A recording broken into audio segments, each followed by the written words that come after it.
name is Alyssa Ralston, and we're here at Nicholson Library at Linfield University in McMinnville, Oregon. It's May 8th. We're here with Gary and Janice Hering. And one of the first questions I want to ask you is just to tell us about your Linfield experience. Okay. Well, basically, he started it at Linfield as a student. Mm-hmm. That's your story. I did. I was a garbage man, a student,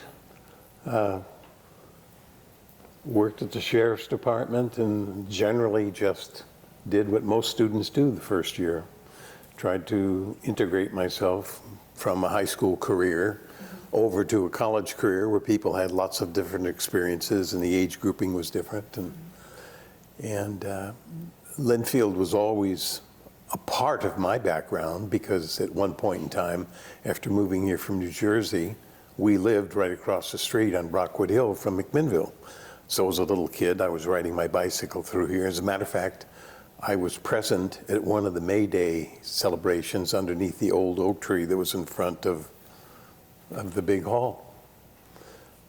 And we just sort of morphed through school, and Janice and I were married when we were 19, and the next thing I knew, we were over here in school. Married student housing.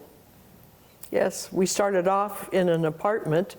Across from the Delta House. Yes, across from the Delta House, and we were there for just a few months. And then he started working at the sheriff's office, and we got a free apartment above the jail. I know. Not many friends came. Not many friends came. Not even our parents. Yeah. We lasted there about 9 months, I think. Right. And then we moved over into the married student housing, which is where the athletic department is now. And there were 3 buildings, 2 across from each other with a gravel drive in between and parking. Mm-hmm. And they were 2-story buildings. Then there was a 3rd building right by the stadium, beside it, I think parallel in a line with it. And then there was the glass house, which was across from the stadium on this side of the street. Still exists. Yes, it still exists. I don't know what it is now, but and then there was more married student housing on the street where the president's house is. And there were a lot of married students here. We had a great life. It was. By the time he graduated college 3 years later, we had 2 children also. So our our second one here was born just before college graduation, during which he and his father graduated together. So it was kind of a fun ceremony. Mm-hmm. So we had a toddler and a newborn. But yeah, married student housing was fun. It was actually a lot of fun. It was inexpensive for us. It was $30 a month. It was $30 a month, yes. And we had student insurance, which paid for both of our babies. Yes. And we had great camaraderie with a lot of the married students. There was you asked about the Married Student Wives Club, of which I was president. And I really don't remember a whole lot about that Married Student Wives Club. I know we got together as a group. There were, I can't tell you how many of us were, a dozen and a half maybe.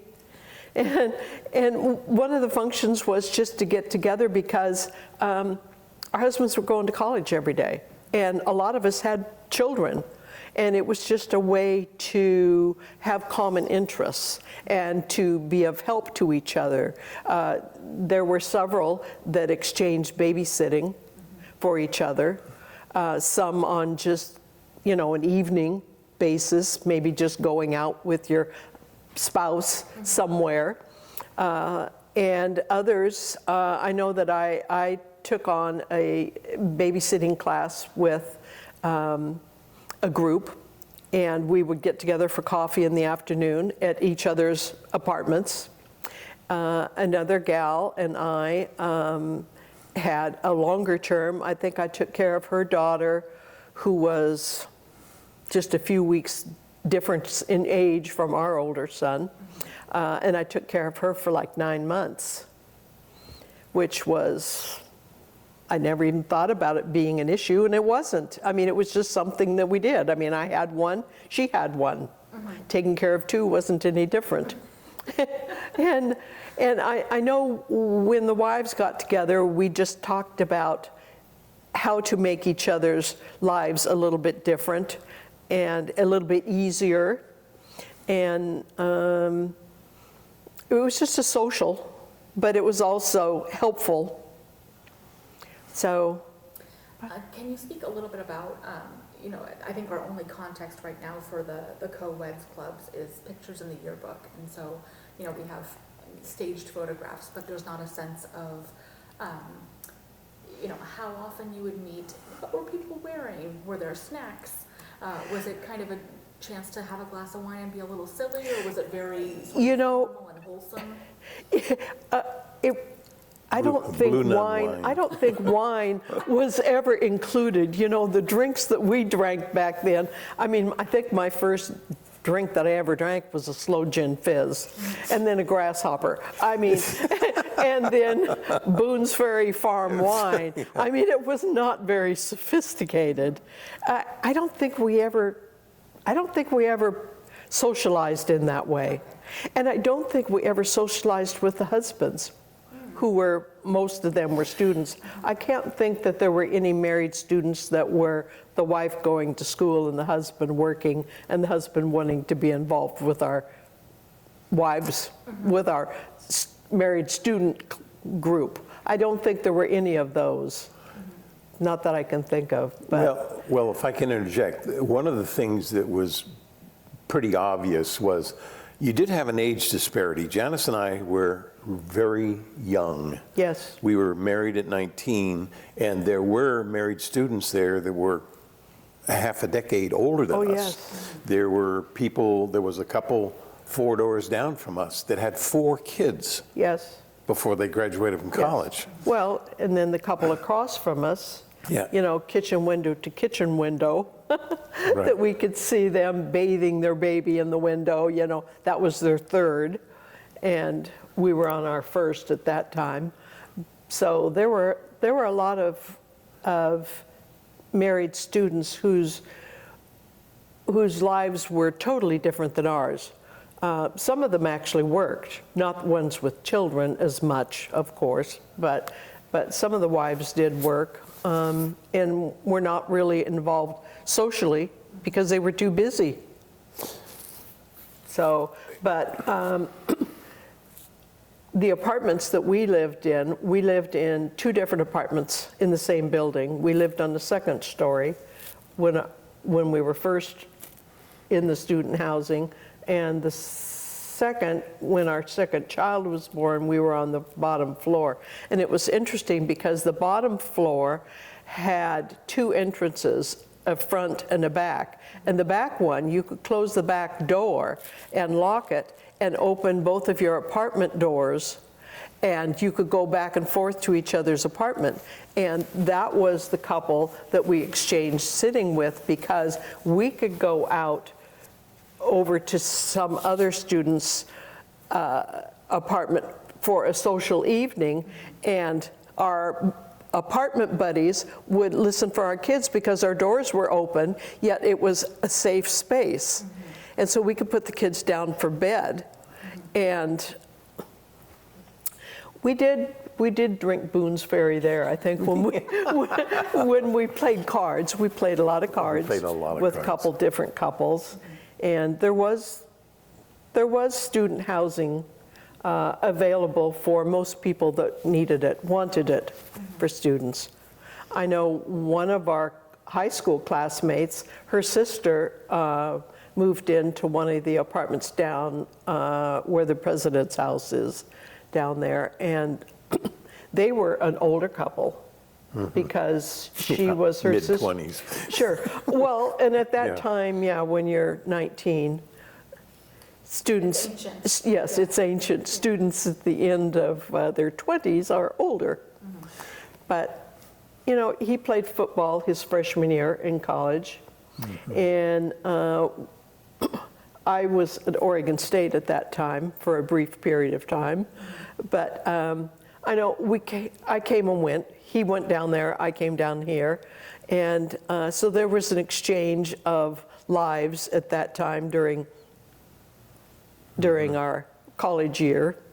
And then I quit, got a job here, and we got married.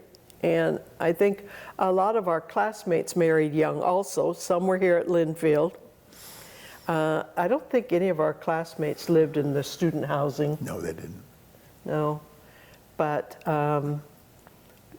one of the couples that was in the Wives Club with us, she was from McMinnville also.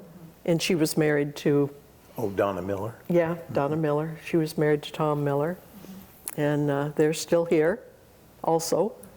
So they never left McMinnville. We left after he graduated and started on our married life as working people, not just students, but we've traveled all over the U.S.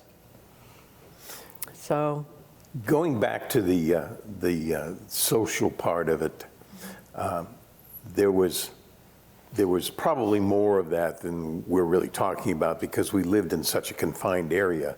When you walked out of your front door to go to class or to go to work or to go get Pick groceries, Yes. whatever, Yeah. you were going to see these people because they were really close together. And you could literally hear what was going on. We Oh, lived yes. on an end area. You could hear somebody at the other end because these building structures were not built like this building is built. I mean, No. it was a different thing entirely. But I keep reflecting on the kind of intriguing social difference in the peoples because you had that era from the end of the Second World War, which would be 1945, and this Wives Club existed up until somebody told me 1969 is the last record you can find of it. But it was a pretty active group in the sense that you had some people with a lot of common interests, the wives getting together to try to figure out how they're going to make their life work when they go from, in Janice's case, Yes.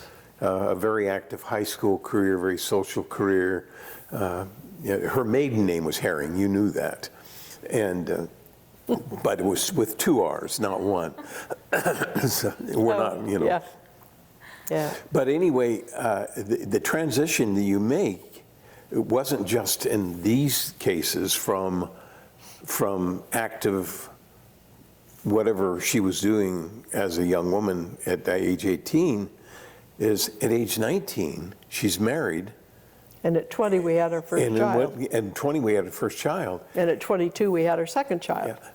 And so there was a lot going on. And one of the things, the phrases that I hear frequently, excuse my cough, is that, you know, I'm not sure I like what I'm doing. I don't think many of us, including the wives that were supporting us, because we weren't going to get through if she didn't do what she did. No one talked about, I like my job. Everyone talked about, I hope to God I get one. And the big elephant in the room for men was when you were 18, you were going to go in the service or you were going to get into college. And thank God my mother worked at the registrar's office here, or we'd have never been able to get in Linfield. And my 2 brothers graduated behind me. My father and I graduated together. Her dad, who was a well-known man in Yamhill County and in McMinnville, also went to school a little Yeah, bit here. he didn't graduate, but he did go for So- a year, I think. Yeah, and there's, So there's quite a history yeah, there is. at Linfield. Yeah. And some of our classmates, I know you would know Ron Davidson, who just passed away, and his wife Linda were married while they were in school They were in also, school, but they yeah. lived in Yeah, a different yeah. area. Yeah, a lot of our classmates, because Linfield being a hometown college, Right. was the comfortable place to go. And it was, even good at, school. yes, even at that time, yes, it was a draw. Did you go to Linfield or did you go to Oregon State or the University of Oregon? Those were pretty much your choices. A few went to other schools, but those three, I think, were the big three. And a lot of kids didn't go to Linfield because it was at home, but a lot of kids went to Linfield because it was at home. And so you had a lot of students that were hometown people, and a lot of students, like the married students, that were from places way away. We had no idea who they were. We'd never met them. So it was interesting being married students because it was really, I think, our first introduction to a lot of students who had backgrounds that were common to us, and a lot of students that had backgrounds that were totally uncommon to us. And it was fun to get to know them socially and as students. The guys would take off and head across campus to go to class, and the gals either went off to work or took care of the kids. There was a pattern, I think, with the gals, and Janice certainly was an example of that. We were married, and she worked at a bank for a while, and then she got pregnant, and we had our first child, and so there was a big change in life that just kept going on. And the students were, and I remember reflecting on this when I was in college, we were students, but we were not the same exactly, in the sense that we had these other responsibilities and other tasks that we had to do. I was reflecting upon the fact that when Janice was trying to keep a home together and starting to raise kids, we were also frequently, I was working a shift from 8 o'clock at night until 4 in the morning as a patrolman, and then I would come home and sleep for an hour, a couple of hours, and then the last year I student taught at Newburgh High School. And so I was getting 2 to 3 hours of sleep, and then studying for school. And Yeah, it was, I think for a lot of the married students, I mean, being students, our lives were totally different than the non-married students' lives were. Because we had responsibilities in addition to going to class. Because like he said, he went to class, but he also worked 2 and 3 jobs at a time. After we got pregnant and started having the kids, I didn't work anymore. yes, you did. Well, I did, well, not outside the home. Yeah. My work was at home. And it was easier for us, I think, in a way, being married students because our families were here. And we could count on them for babysitting services in addition to just the coffee with a friend in the afternoon and can you watch my kids for an hour, which there was a lot of that. But for longer than that, we had both of our folks. You had that support system. We did. We had an additional support system that a lot of the married students didn't have because they were here from Eastern Oregon or they were here from out of state. And so their support system, if they couldn't find it within the married student group, didn't exist. Yeah. Well, yeah. it didn't exist, and also the college, the university, had an odd sort of relationship. And by this I mean that you've got people coming from various areas, but I'll speak specifically of the guys, tended to be a little older because they had gotten out of the service. When I first got here, I remember there was you know who Jack Kerouac is? Yes. There was a group very much like him, very much followers in the 1950s, and they hung out at a coffee shop that was kind of right next to the Deltas. You had the McMinnville beatniks? We did. Okay. And when you went into that coffee shop, a couple by the name of Frank and Lois Gilmore owned it. And he had been a serviceman in the Second World War and gone to college at Linfield. And they bought this little place, and it had little apartments, or what am I trying to say, honey? That people lived in behind them that went to college. But these guys, and I'm speaking of guys specifically, were a different group, and they hung out in that little coffee shop that was right on the border next to the maintenance building down here at Linfield. I think Linfield now bought that thing. But anyway, when you went in there, people were smoking. Oh, yeah. They were just a different, and they were older. They were in their mid-20s, a lot of them. Older. The guy that I replaced as a deputy sheriff, and at that time, oddly, from the Delta fraternity, which I was a mild part of for a short period of time, but those people worked for the sheriff's office. They had several of them, and I think I was the third in the row that had been a deputy sheriff that came from the Delta fraternity. And Well, they started off as night jailers. yeah, Because I know. because they were too young. Yeah, well, because they worked through the night. They could sit and, I mean, they could sit and study. That was the main We had draw. a study group at the jail. Yeah, they could sit and study because once the cells were locked at night, It was, their responsibility was just to sit and be there. When we lived in the jail, Yeah, we lived in an apartment and above the our jail. young Yeah. oldest son, actually, he wasn't babysat by a, Well, he was a little bit, not babysat, but I'd take him downstairs. He actually learned to walk in the halls of the jail. yeah. And In one the of- lobby. And one of the lobby. trustees Yes. was there. Yeah. And he was always coming back. We've arrested him a dozen times. But anyway, Yeah. Janice was actually even a matron. I was. I got to frisk two ladies who were a little inebriated. Crying. Yeah. So that's why we didn't stay there a whole long time. We got kind of lonely. It was a much friendlier place when we moved to the married student housing Yeah. buildings. So how many families were in each building?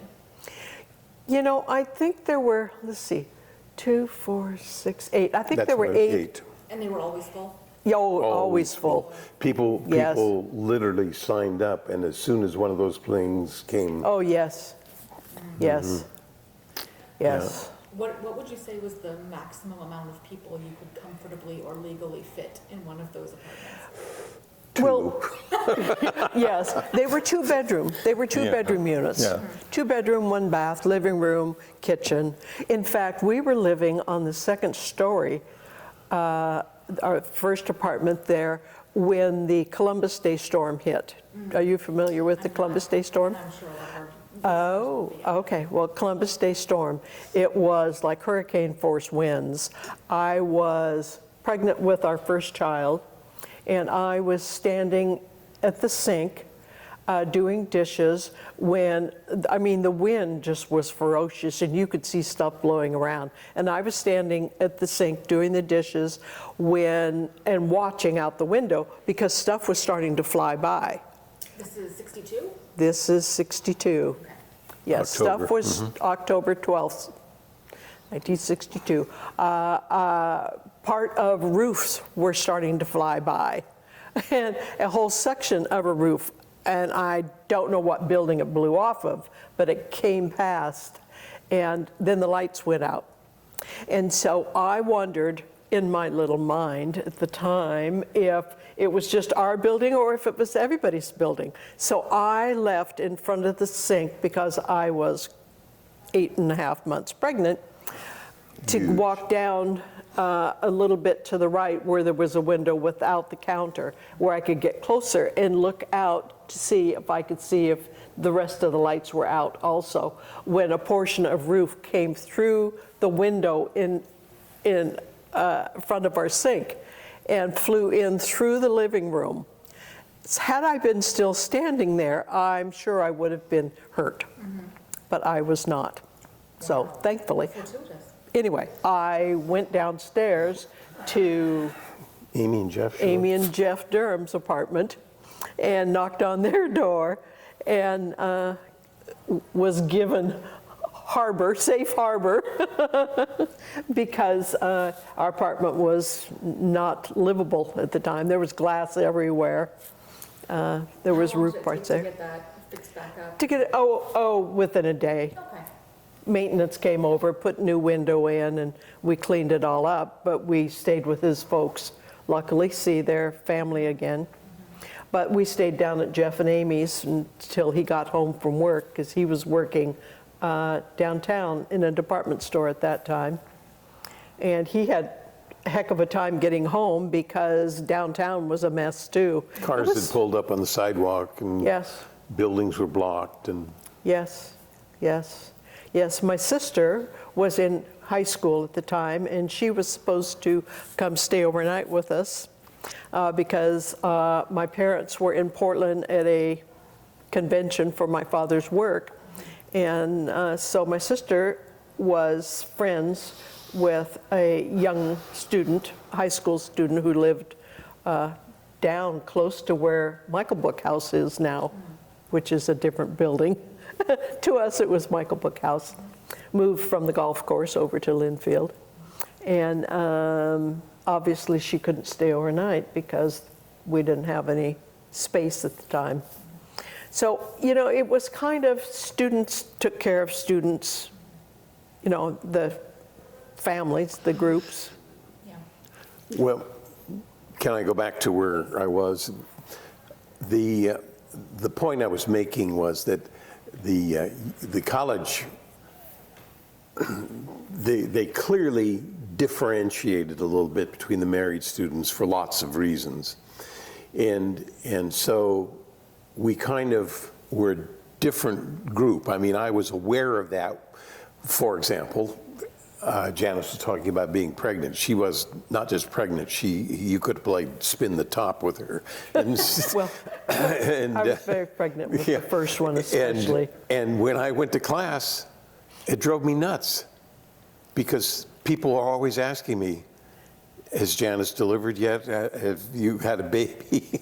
And in one class, run by a guy by the name of Holmes, who was a professor here at the time, they had a little betting jar on what date the baby was going to come. Because he was late.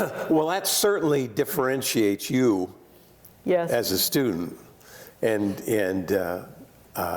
I had morphed through a lot of things. I was a god-awful student as a freshman.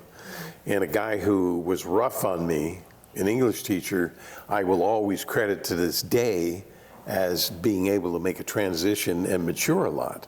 Because he caught me and sort of grabbed me by the back of the ears and said, look, pal, you're not in high school anymore. You have to grow up now. Who was that? You know, is it sad? I could look in that book, but right now yeah. Anyway,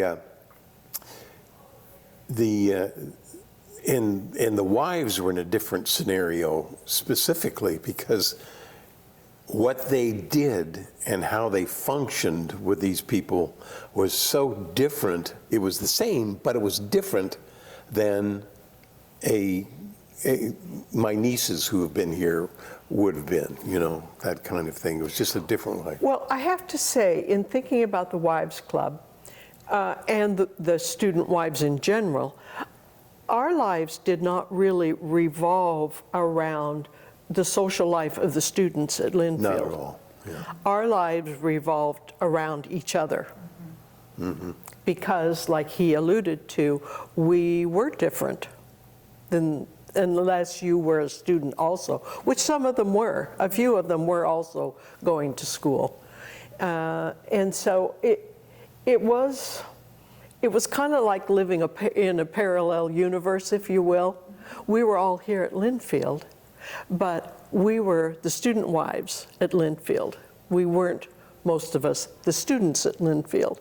And I think the guys kind of lived a fine line because they were both at the same time. I know because of the Student Wives Club, one of the professors, who he and his wife had just had or were having, I don't remember if the baby was born yet, a child, and they were looking for a sitter. And so I took care of that baby for, a year, I think, after our first was born and before our second. And so I, for a while, was taking care of 2 other children. That's right. My gosh, I'd Yes. forgotten that. I can't remember that professor's name. Yeah. I could find it in the yearbook again. Yeah.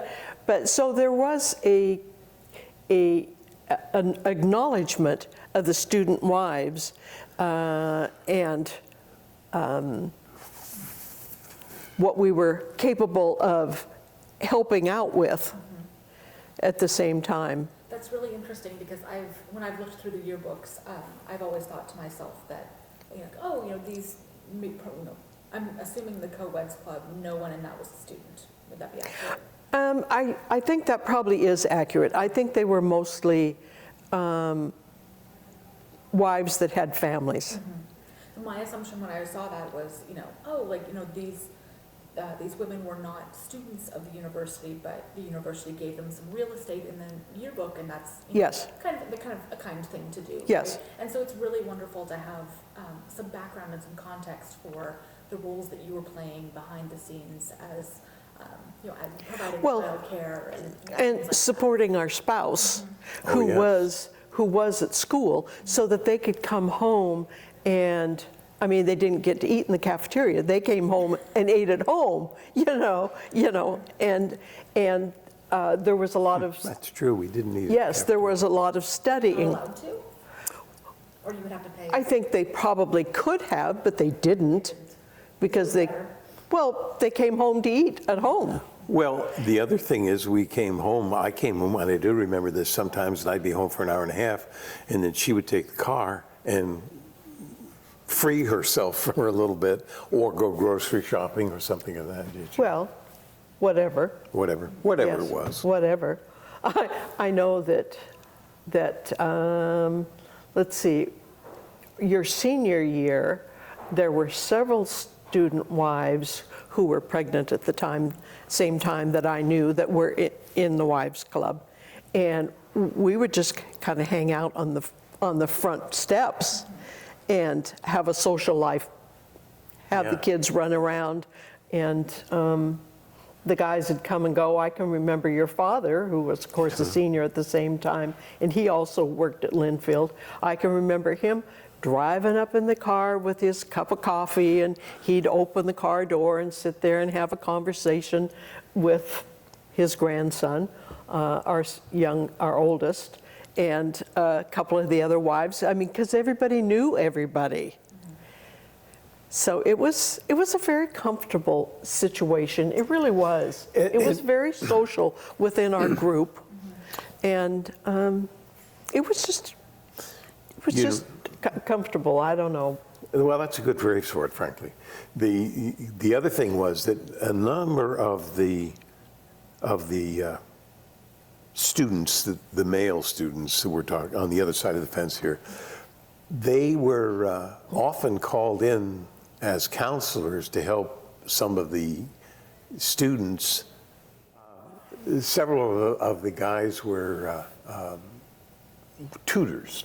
Oh, yes. And Dad was one of them. And it was just kind of an interesting experience because the students tended to be a little older, as I said early on. And so there was more helping, and there was also more casual control. And you also saw that in the fraternities because you weren't going to have a 22 or 23-year-old male who just came back from the service who's going to abide by a lot of the normal destruction in a fraternity. Yes. Because and I personally saw it. I saw a guy get up from the Deltas sleeping and go downstairs and straighten some of the people out. And, because he had just been back from Korea, as I recall. And he wasn't going to listen to that stuff at 2 in the morning. It was different. There were different control patterns. And we saw some of that because the university now, they were looking at students, but they had no real control in the same way. But they didn't need to, because these people self-controlled. The Yes. existence of their life demanded that. You've spoken kind of in passing about your time playing football and then also in the fraternity. Can you speak to your experiences in those particular groups? Well, both of those were limited. I played my freshman year and did what most freshmen did. I was soundly beaten up by the juniors and seniors, but I really struggled academically my freshman year, and then all of a sudden, Janice and I got married, and I needed to make money, and I didn't have time to play games like that anymore. And you needed to figure out how to study. Yes, I did. I think one of the things that helped, well, I know one of the And things a lot of that- us went through this process. that helped was some of the students that you knew, either from, because we're local and they were from McMinnville High School, some of the students went to Linfield also, who were good students. And they would all get together, they would have classes together, and they just kind of migrated together and would come over. I think it was an easy place to come study. Some of the students that were not married to come over to like our apartment to study. It was, there'd be 3 or 4 of them sitting around our kitchen table studying at night. And I don't know what I was doing, but I was Probably there. making coffee, because we drank a lot of it. Probably making coffee and making chocolate chip cookies. That might have been also one of the reasons they came over to the apartment, was for chocolate chip cookies. Yeah. But he learned how to study, and It's a process. Yes. You know that, of course. yes. But I think a lot of the students did help each other in ways that maybe they don't now as much, or maybe they still do now. I don't know. Well, the spread of age, again, I keep coming back to that, but you didn't have highly talented 16-year-old kids who science says brains are not yet fully developed, that are now high-achieving academic students. You didn't have that kind of thing. I mean, somebody that was 18 or 19 was pretty young. And so it was a different way. To go back to the fraternity thing, I really didn't have much of a fraternity scenario. I do remember that we were told, as whatever that phrase is for when you enter a fraternity, but your first year, and they Pledge. A pledge. Okay, that, I was pledging, and I was going to have to make this paddle, and I didn't know what that paddle was for. At the time. And so I made this paddle, and they were telling me, okay, now what's going to happen is you're going to go through this, and they're going to whack you on the rear end. And I told the guy, I said, you hit me with that paddle, and it's the last thing you'll ever do in your life. And I did hear that from others. I think there were several of us that didn't really complete the whole pledging process, and they just kind of said, oh, you're in. And that was kind of it. and because they really were a bunch of good people, but again, by the second year, I just had no relationship, no experience that would have been the same. Well, one of the reasons is because you were married then. So Yeah. your experiences changed Yeah. totally from a non-married student to a married student. But it did kind of start the very first year, because when you're a garbage man, you do see a whole lot of stuff you just don't want to see. And we would pick that garbage up and go up into the hills to some god-awful place and dump the thing and go back, you know, it was, and that was the same group of guys that morphed through the sheriff's department. You've also both spoken about your families and the support that families provided. So I'd love to understand how your families came to McMinnville, what your history in McMinnville is personally, you know, separately and together. And then Gary, I'd also love to understand how you and your dad graduated at the same time. Oh, well, when did you start first year? Well, I was born in McMinnville, so my experience here has always been here. I was born in McMinnville. My folks lived in Yamhill County almost their entire lives. Like I said, my dad went to Linfield for a very short period of time, but Linfield was always a common known thing. I mean, I never thought about, I don't know, I never thought about going to Linfield myself because I just didn't want to go to school at home, and then I ended up going to school at home, not as a student, but as a student wife.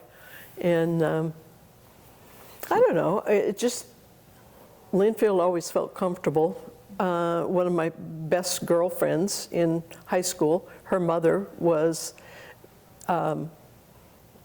in charge of the cafeteria. Oh, you're talking about for years, Mrs. Fisher. And so, you know, I mean, it was just always a part of our lives. Several of the classmates, their parents were professors here. And so it was just always kind of a connection, like an extension of our lives, in a way. That's true, but I would have to say that Linfield also had a very strong separate identity as a group of people from the township. Yes, it did. It was, yes.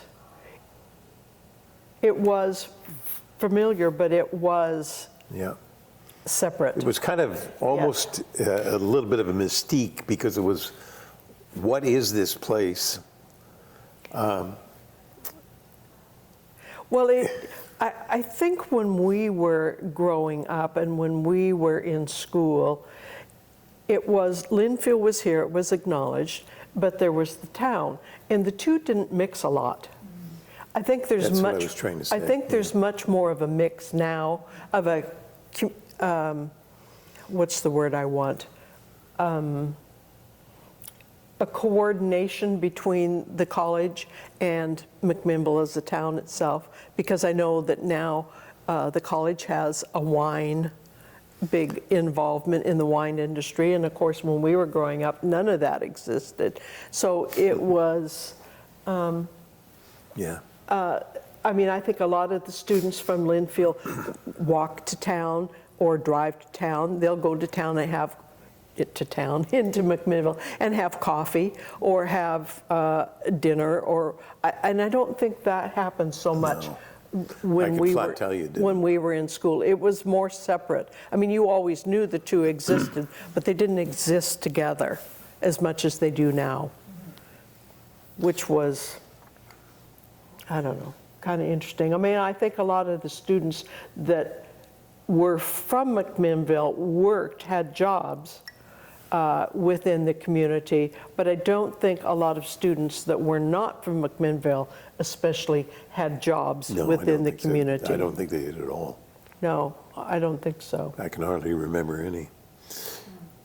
And there weren't too many teachers when we were in high school that matriculated through Linfield either, that I can remember off the top of my head.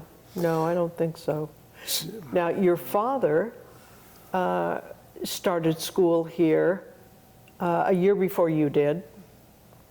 It took him 5 years to get through, just because he was older with a mature family, and he couldn't go to school full time. He had to work at the same time to get through. But Gary's mother worked first in the cafeteria here, and then she worked in the registrar's office, which allowed all three of the boys and his father to go to Linfield So it provided the availability of that happening, which it probably would not have happened for them as a family had his mother not been working. So There's a longer story than we would want to get into as to how we got here, but the reality was that my father was disabled. He was probably one of the most, probably one of the worst arthritic, rheumatoid arthritis, the person that I had ever seen. From the picture of he and my mother being married in 1940 shows a guy whose feet are splayed and already changing.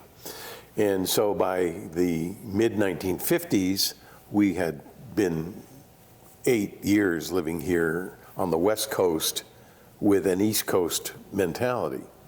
And my father was fortunate enough to be able to qualify through whatever the Oregon program was at that time for somebody that was disabled to go to school, because he couldn't do any of the things that were normal at that time. He couldn't go logging, he couldn't farm, and he didn't have the background to be some sort of a administrator or you know, that kind of thing. So that's how he got into Linfield College. And about a year and a half before we did, before I started in 1960. And so Dad and I really didn't have many classes together, but we did stop and have coffee frequently at the place I was talking about, because my father, well, he was anything, he was certainly a smoker.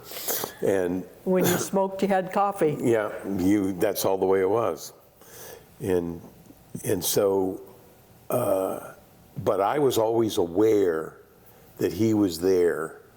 And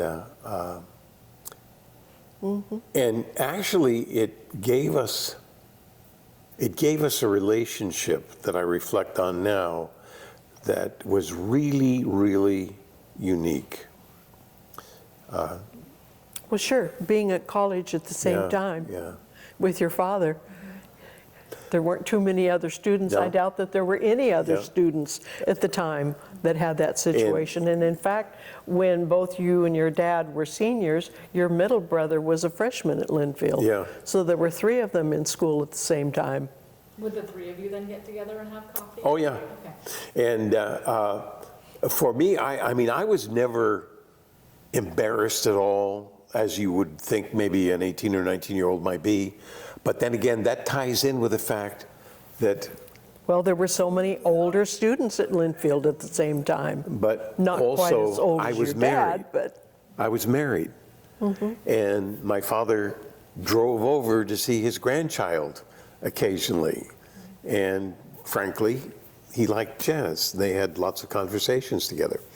So that was a experience that I don't think too many other people have ever had.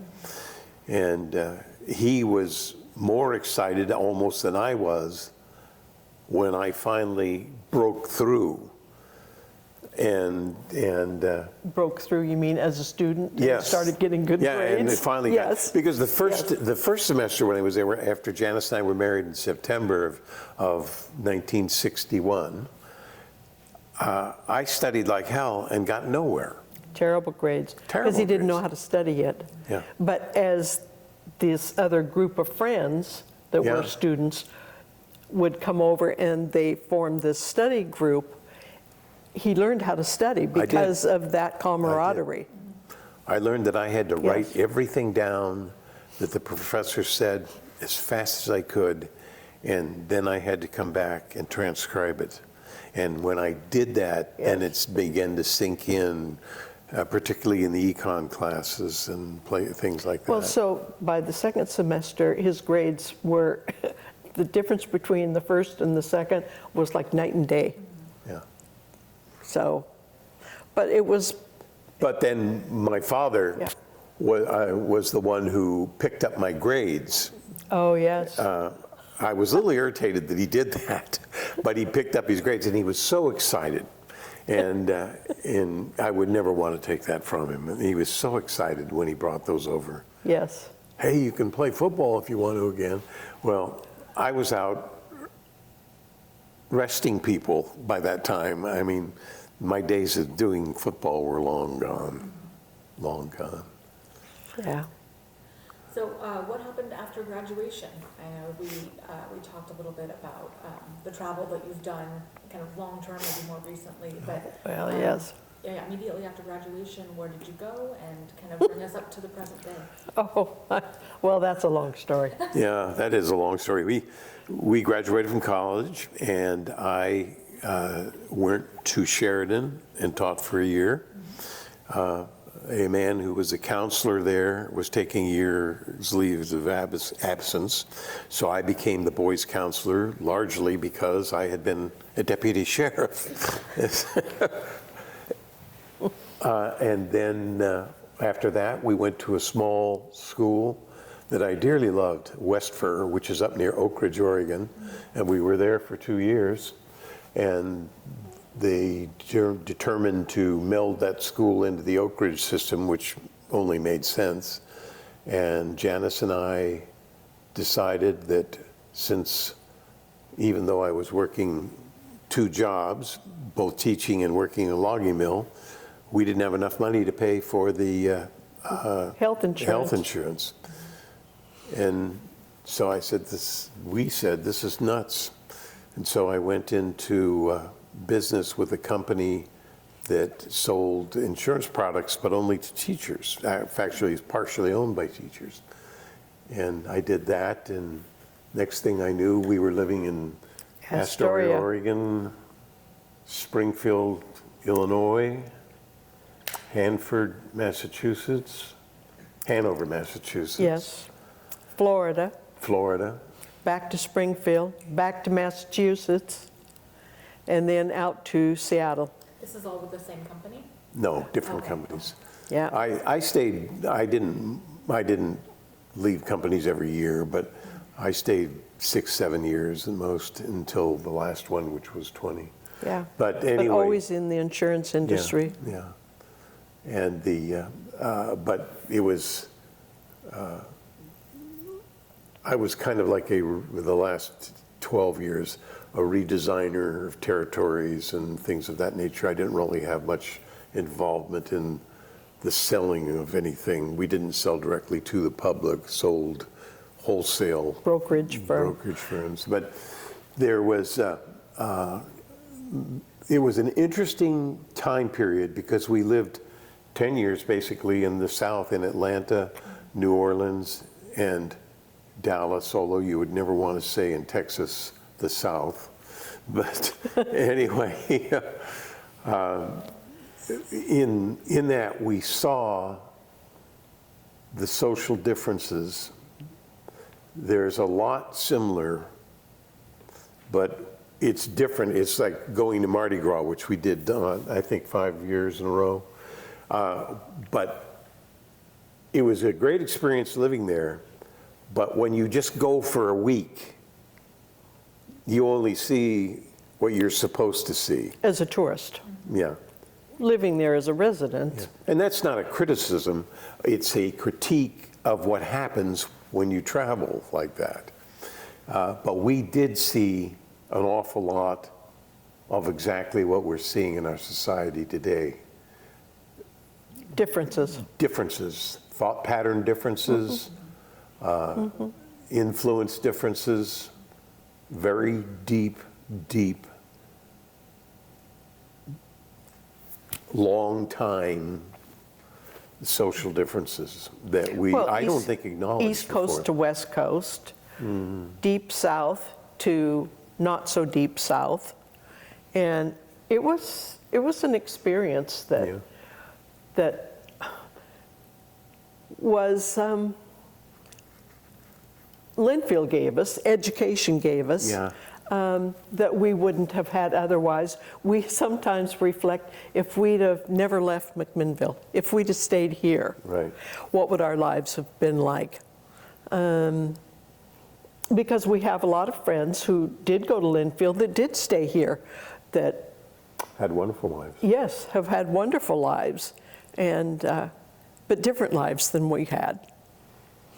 So I don't know. I will tell you a story. Janice and I were at Hanover, Massachusetts, and this would have been Oh, yeah. 1968 or 9. We were at a cocktail party, and this gentleman was talking to me who was an engineer, and he said, "Now, where are you and your wife from? You have funny accents."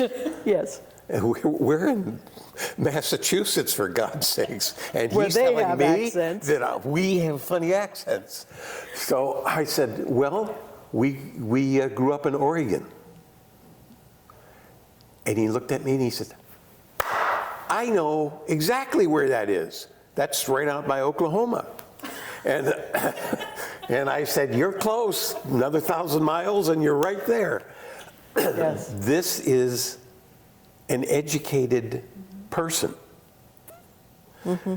To talk more a little bit about that, my relatives were all from the East Coast.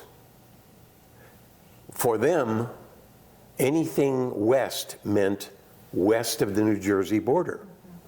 And God's sakes, if you were in Pennsylvania, you were out in the hinterland. Yes. So for your family to have moved clear across the U.S. to McMinnville, Oregon, 1947, yeah. yes, was a huge thing. Yeah, huge thing.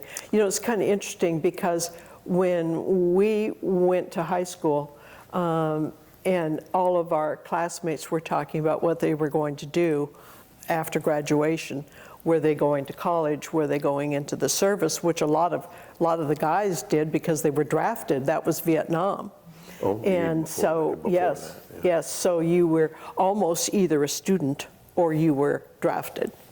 There were very few of our high school classmates that went to college out of the state of Oregon. There were a few, but most of them went within the state if they were going. A lot of the gals went to college, Oregon State, University of Oregon. I'm thinking some of our classmates. There were a few that were married that got married about the same time we did that went out of town. But most of them that, I don't know, most of the students went to Linfield, I think, probably the majority of, don't you think? Probably. Yeah, I think so. I think They're so. just, I keep going back on those years. You bring up some thoughts that flash through my mind. We really did find Linfield students almost everywhere. We moved to Massachusetts only to find out that a couple that we knew, a guy that we knew, was getting married in Framingham, Massachusetts, that's which right. was right where we were living. I remember climbing on planes and conversation, oh, sure, I went to Linfield. Or when we lived down in connections. Pompano Beach, Florida, I ran into some people that were from Linfield, and you just think, how can this happen? How can I find somebody in Bangor, Maine, for God's sakes, north of Portland, Maine, from this little college that didn't even have 1,500 students in it? Yeah. How did that happen? The connections. So I think that there was a lot of us that migrated an awful lot of different places. I wish I had known more about some of those experiences.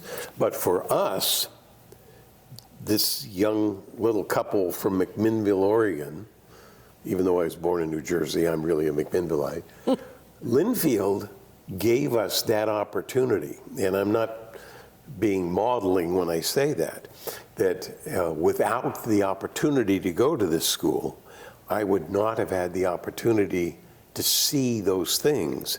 So that when Janice and I talk about, particularly me, not so much her, wonder if, what if I had just stayed here?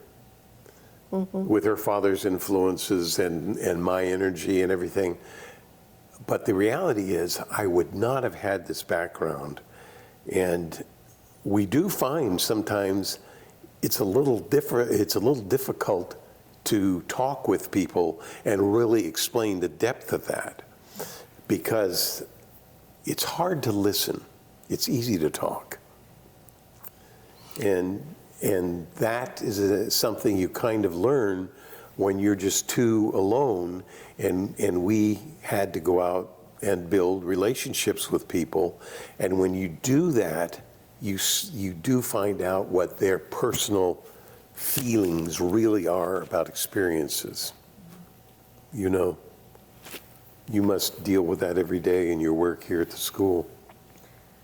In bits and pieces, yeah. Yeah. I don't have any additional questions for you. Is there anything that we haven't talked about that you'd like to talk about? Any other stories that you would like to save for? Well, you know, it's kind of funny, because thinking of the campus and thinking of when we were here, because we were both here, even though I was Yeah, we were both here. not a student. But when we were here, thinking about the campus and the changes, you know, thinking about where the married student housing buildings were, and the fact that after he graduated, we left McMinnville. We never lived here again.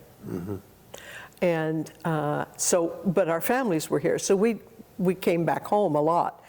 And seeing the changes, seeing the student housing buildings being torn down was a bit traumatic for us. Not because we didn't want to see the progress, it was just because it erased what our lives as students had been while we were here. That's true. It changed it all. I mean, like the glass building that we mentioned before that was married student housing, it's still here. It's something else now, but it's still here. But where we lived, that's all gone. I mean, it's a beautiful athletic building now, but it changed it for us in a way. But of course, I mean, life does that. It all changes and transforms. But it did give us, it gave us a great basis. It did. And for a wonderful life that we've had. Yeah. And you know, there's bits and Yeah. pieces. My greatest fear about this interview, just talking about it, was always that, you know, there were so many people, even though it was a small community, but there were 15 or 20 years worth of really good experiences that it's hard to explain and talk about. And I hope that there are some folk out there that'll remember, like we did when you started asking us the questions a month and a half ago. Well, we've been thinking about things we haven't thought about in 50 years. And it's kind of funny because thinking about married students, there were a couple of couples that we maintained a relationship after graduation, but they were married students that were high school classmates, one or the other of the couple, and so that we were able to maintain relationships with. But other than that, I don't think we maintained any relationships. Well, honey, with those married students, because people everybody maybe don't just like us. well, they went their own ways. You know, I mean, they were from Reedsport. Well, they went back to Reedsport. They were from Pullman. They went back over that way, and we just lost those connections. Yeah. It was being students here at the same time and having experiences at the same time that held us together. The foundations were the same. Yes. And in our case, it just sent us to the South, to New England, to the Midwest. It sent us all over. You know. Yes, it sent us all over. There were other students that were with us that didn't travel as much as we did, that stayed more, went wherever they went and stayed and formed their lives there. I don't know why it was that we just jumped all over. There were a couple others, couples that did, that we know of. We did live, what was it, 27 places that we know that we lived some, but it's over 20. Yeah. Yeah. I think we counted one time. Yeah. 27 at least. And we do, frankly, have a lot of friends from different areas. And sometimes when I talk to them, I recognize how similar we are, but how different we are. Yes. And I've said more than I should have said, and so I'm done. Yeah. Stick a fork in you, you're done. Yeah. Yeah. Well, thank you both so much for sitting down and talking with us today and sharing your experiences and memories. It really does help to color in the black and white of the Co-Weds Club and the married student housing that we have in the archives. And it's wonderful to hear how Linfield shaped your lives and the influence that it had and the value that it had. I'm going to go ahead and let you off the hook. Yeah. Okay.